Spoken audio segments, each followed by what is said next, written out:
Hello guys, welcome back to another video. So today in this vlog we are going to discuss the Supreme Court of India. यानी कि दोस्तों आज के लिए हम देखने वाले हैं सुप्रीम कोर्ट ऑफ इंडिया के बारे में कुछ इंपॉर्टेंट फैक्ट्स और उसके क्वालिफिकेशन ऑफ जजेस, टेन्योर ऑफ जजेस एंड द कॉलेजियम सिस्टम। तो दोस्तों चैनल पर फर्स्ट टाइम आए हैं तो चैनल को सब्सक्राइब कीजिए ताकि इस तरह के इंपॉर्टेंट लीगल अपडेट्स फैक्ट्स आप तक भी टाइम टू टाइम पे पहुंचते रहें। तो आइए देखते हैं सुप्रीम कोर्ट के ऑफ इंडिया के बारे में कुछ हिडन फैक्ट्स।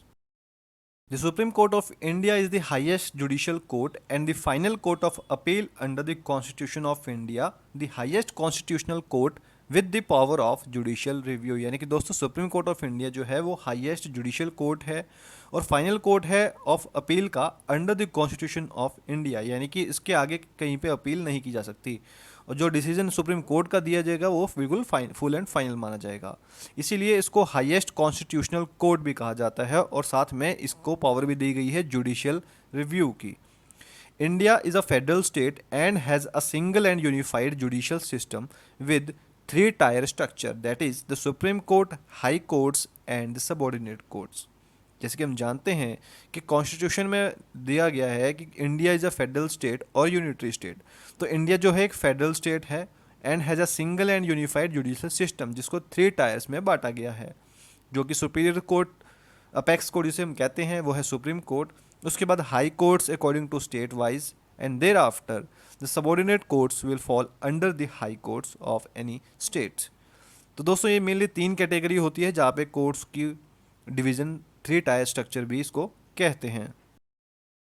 आगे हम बात करते हैं क्वालिफिकेशंस ऑफ जजेस की, यानी कि किसी भी जज को सुप्रीम कोर्ट का बनने के लिए क्या क्या क्वालिफिकेशन का होना जरूरी है। A person to be appointed as a जज of the Supreme Court should have the following qualification, यानी कि किसी भी पर्सन को सुप्रीम कोर्ट का जज अपॉइंट होने के लिए फॉलोइंग क्वालिफिकेशन का होना जरूरी है। तो सबसे पहले he should be a citizen of India, यानी कि उसको इंडिया का सिटीजन होना चाहिए। He should have been a जज ऑफ अ हाई कोर्ट और high court in succession for 5 years, यानी कि एटलीस्ट वो 5 ईयर्स के लिए हाई कोर्ट के जज रह चुके हों। He should have been an advocate of a high court for 10 years, यानी कि वो हाई कोर्ट में एडवोकेट भी रह चुके होंगे for 10 years. And he should be a distinguished jurist in the opinion of the president, यानी कि वो कैसे होगा कि वो उन्होंने कुछ यूनिक इंपॉर्टेंट जजमेंट्स पास की गई हों, मतलब कि प्रेसिडेंट की नज़रों में वो एक डिस्टिंग्विश्ड जूरिस्ट होना चाहिए, एक अलग ही प्रोमिनेंट जजेस होना चाहिए when performing in high court. After that the constitution has not prescribed a minimum age for appointment as a जज ऑफ द सुप्रीम कोर्ट, यानी कि कॉन्स्टिट्यूशन में ऐसा मिनिमम एज को स्पेसिफाई नहीं किया गया है कि किस एज का मिनिमम होना जरूरी है फॉर अपॉइंटमेंट एज अ जज ऑफ अ सुप्रीम कोर्ट।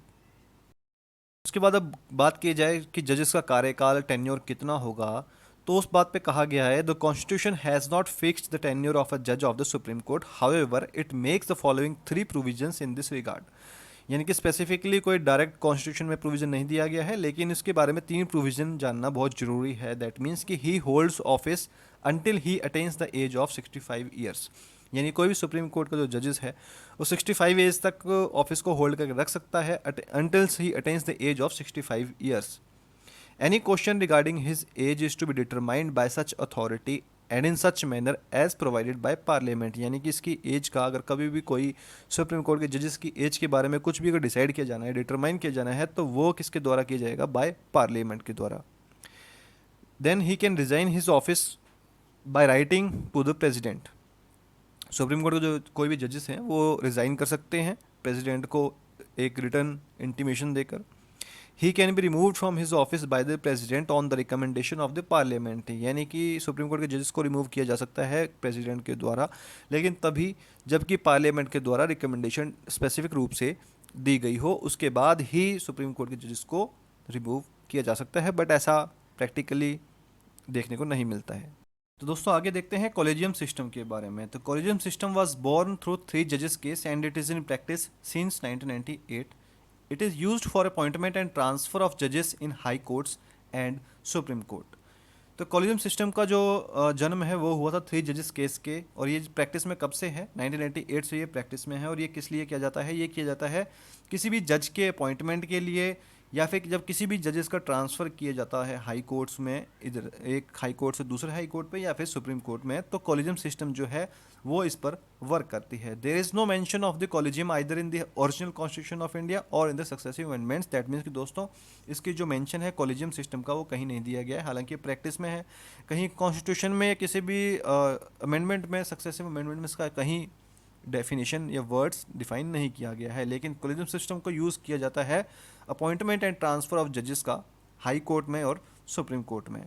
तो दोस्तों ये था आज का इन्फॉर्मेटिव वीडियो जो आपसे सोचा शेयर किया जाए सुप्रीम कोर्ट के basic hidden facts and the qualification and tenure of जजेस and about the collegium system, कि कॉलेजियम सिस्टम कैसे वर्क करता है और क्या क्या उसके इंपॉर्टेंट फीचर्स हैं। तो दोस्तों उम्मीद करता हूँ आपको वीडियो इन्फॉर्मेटिव लगी है। चैनल पर नए हैं तो सब्सक्राइब कीजिए, वीडियो को लाइक और शेयर कीजिए ताकि आपके पास भी आने वाली इंपॉर्टेंट अपडेट्स आप तक टाइम टू टाइम पहुंच सकें। Thanks for watching this video.